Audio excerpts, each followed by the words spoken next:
Hi అండి, welcome back to my channel. నేను మీ కల్పనానండి. ఎలా ఉన్నారండి? అందరూ బాగున్నారా? మేమైతే బాగున్నామండి. మీరందరూ బాగుండాలని మనస్ఫూర్తిగా కోరుకుంటున్నాను. ఇవాళ వీడియోలో ఏంటంటే మనం సాంబార్ చేస్తున్నానండి. సింపుల్గా సాంబార్ ఎలా చేయాలో చూపిస్తున్నాను. మళ్ళీ మనకి చెన్నై స్టైల్లో చేస్తున్నానండి. నాకు వచ్చిన రీతిలో నేను చెన్నై స్టైల్లో చేసి చూపిస్తాను సింపుల్గా.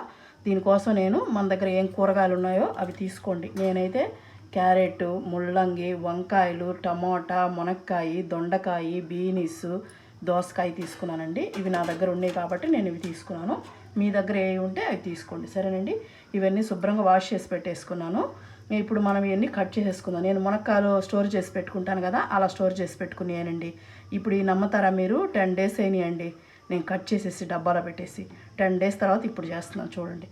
ఇప్పుడు నేను చింతపండు, ఇదిగోండి కొంచెం పెద్ద నిమ్మకాయ అంత సైజు చింతపండు నానబెట్టి పెట్టేసుకున్నాను.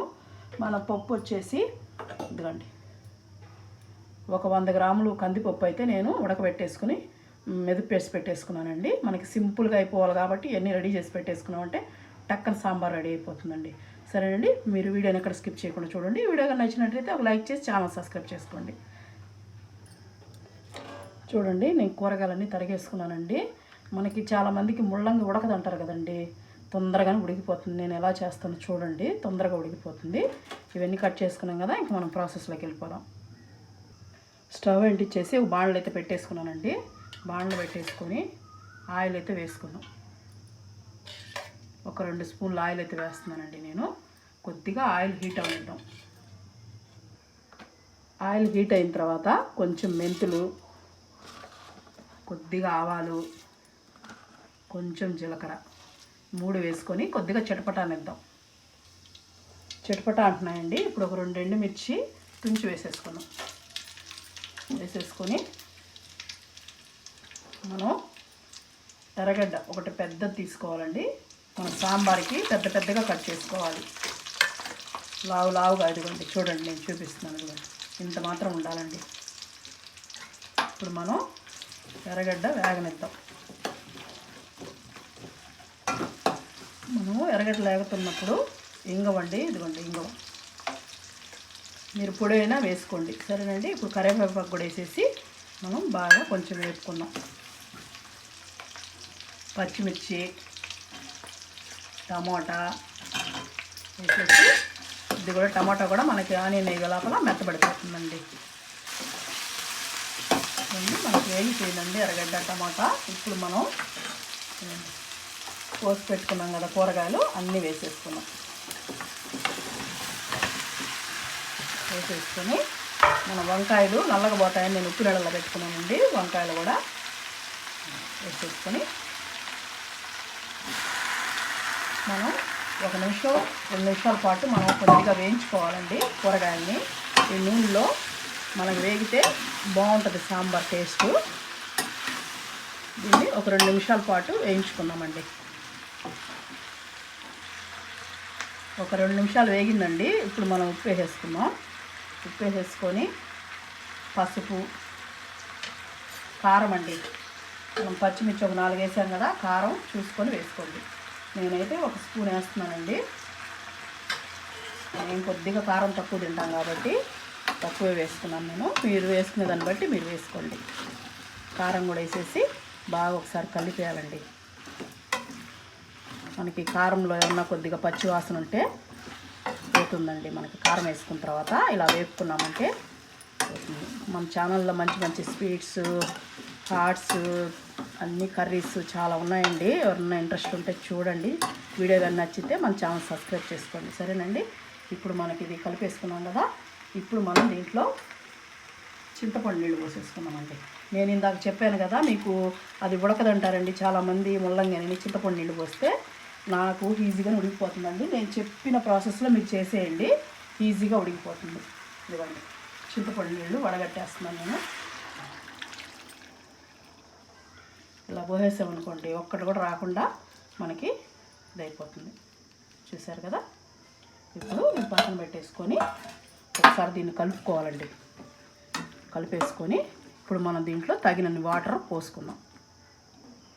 మనం వాటర్ పోసుకున్నామండి. మనకి దబ్బలు మునిగేంత వరకు వాటర్ పోసుకోండి. ఎందుకంటే మనకి దబ్బలన్నీ ఉడకాలి కదండి, అందుకని నేను వాటర్ మునిగేంత వరకు చూడండి. ఇలా పోసుకొని మనం ఈ కూరగాయలు మునక్కాయలు మనం వేసినవన్నీ బాగా ఉడికేంత వరకు వేసుకుందాం. కొత్తిమీర ఇప్పుడే వేసారంటే మనకి మరీ ఇదిగా ఉడికిపోతుందండి. అందుకని లాస్ట్లో వేసుకుంటే స్మెల్ టేస్ట్గా ఉంటుంది. అందుకని నేను ఇప్పుడు వేయలేదు. సరేనండి, ఇప్పుడు మనం మూత పెట్టేసి దీన్ని కుక్ చేసుకుందాం. చూడండి, మనకి బాగా ఉడికిపోయి చూసారా? నేను చూపిస్తున్నాను చూడండి. మన ముల్లంగి ఎంత బాగా కట్ అయిపోయింది చూడండి. మన చింతపండు పులుసు పోసినా ఉడికిపోద్దండి. ఇప్పుడు మనం ఉడికింది కదా, ఇప్పుడు మనం ఏం చేయాలంటే మనం పప్పు ఉడకబెట్టి పెట్టుకున్నాం కదండి. ఈ పప్పు అయితే దీంట్లో వేసేసుకున్నాం. పప్పు వేసేసుకొని మనం తగినంత వాటరు మనం వేసేసుకుందామండి. వాటర్ వేసేసుకొని బాగా కలపాలండి. పప్పు వేసాం కదా, ఇప్పుడు బాగా ఒకసారి కలుపుకోవాలి. ఇప్పుడు మనం కలుపుకున్నాం కదండి, కొంచెం కొత్తిమీర కూడా వేసేసుకున్నాం. ఇప్పుడు చూసారు కదా, మనకి కొత్తిమీర కొంచెం ఎక్కువగానే వేసుకోండి. సాంబార్ టేస్ట్ సూపర్గా ఉంటుంది. మనకి ఉప్పు చూసుకోండి. ఇప్పుడు ఒకసారి నాకు కొంచెం తగ్గిందండి, ఇప్పుడు నేను వేసుకుంటున్నాను. ఉప్పు చూసుకొని ఒకసారి బాగా కలుపుకొని మళ్ళీ ఒక తెల్లు తెల్లాలండి. మనం కొత్తిమీర అవన్నీ వేసాం కదా, ఇంకో తెల్లు తెల్లనిద్దాం. ఇప్పుడే కదా పప్పు వేసింది.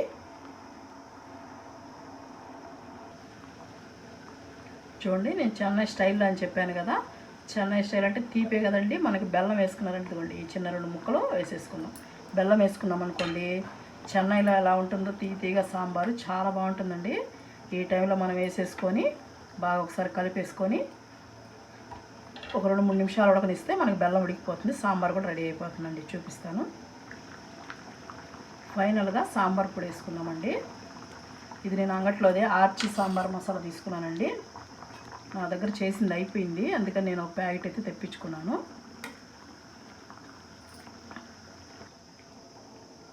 ఫైనల్గా కొత్తిమీర వేసేసుకుందామండి. లాస్ట్లో మళ్ళీ కొద్దిగా వేసుకున్నామంటే చాలా బాగుంటుంది. స్టవ్ అయితే ఆఫ్ చేస్తున్నాను. మనకి సాంబార్ అయితే రెడీ అయిపోయిందండి. చెన్నై స్టైల్లో సాంబారు చూసారు కదా ఎలా ఉందో. చూస్తుంటే నోరు ఊరిపోతుంది కదా. చూడండి, చూపిస్తాను. ఇవ్వండి, చూసారు కదా, మనకి బాగా ఉడికిపోతాయండి. నేను చెప్పిన స్టైల్లో చేసుకోండి. నేను దీంట్లో ఒకటి గమనించారా అండి, బెండకాయ వేయలేదండి. ఎందుకంటే మనకి బెండకాయ జిగురు అనేది వస్తుందండి. అందుకని నేను జిగురని వేయలేదు. మీకు కావాలంటే బెండకాయనే వేసుకోండి. చూడండి, సాంబార్ ఎంత బాగుందండి. చూసారు కదా. ఇవాళ వీడియో అయితే ఇదేనండి. మీకు కానీ నచ్చినట్టయితే ఒక లైక్ చేసి ఛానల్ సబ్స్క్రైబ్ చేసుకోండి.